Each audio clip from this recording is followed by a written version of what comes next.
from the sun. Walking at night, he might very well stumble because he can't see where he's going. So he said these things and then he announced, our friend Lazarus has fallen asleep. See, he already knew he was dead. He said, my friend Lazarus is asleep. He said, now I need to go wake him up. Y'all sleep? Anybody sleep? God said, I need to go. I need to take a trip to the Life Center in Mesquite because there's some people there that spiritually sleep. And I need to go wake them up. And then the disciples said, well, Master, if he's gone to sleep, he'll get a good rest. Oh, they so off. And wake up feeling fine. And Jesus was talking about death. While his disciples thought he was talking about a nap. No, he was talking about long, everlasting nap. Something you're not going to ever wake up from. And so Jesus had to break it down. See, when you believe, Jesus don't have to keep breaking stuff down to you.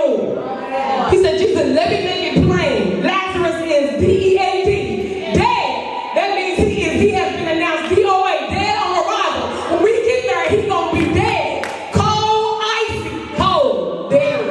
You ain't getting no response. He dead. He said, and I'm glad for your sake that I wasn't there. He said, I'm glad that I wasn't there when he took his last breath. See, because it wouldn't have just been that dramatic of a miracle if God had healed him before he died. But think about how much more glory comes out of it when you actually in the grave. You actually, they had your funeral, buried you, everybody else on Kumbaya, and you gone. You in the grave, you gone, you smelling, you gone. The worms, they start to pick at you, your body starting to disintegrate. Deep.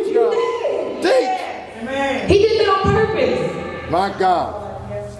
So he said, he said, and for your sake, I'm glad that I wasn't there.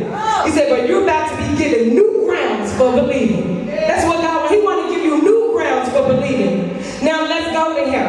And that's when Thomas, the one called the twin, said to his companions, come along, we might as well die with him. And this Thomas is going to get on my nerves. Because Jesus is there. And all the other disciples that saw him and said, we saw Jesus and he rose from the dead. And here we go. I got Thomas, he got some more twins in here. Well, if it's really Jesus, prove it. Let me see your wounds. Let me see where they stuck you. Let me see where they pierced you. Let me see. Let me see. Why God always show you a sign every day? God, if you really Jesus, come on, you gonna make this mailman knock on my door, and it's gonna be a $5,000 check in. Jesus, if it's really you gonna send somebody to my house, and they just gonna drop off some groceries. Yeah, that happens. But sometimes you gotta get up and go work. You sometimes God give you.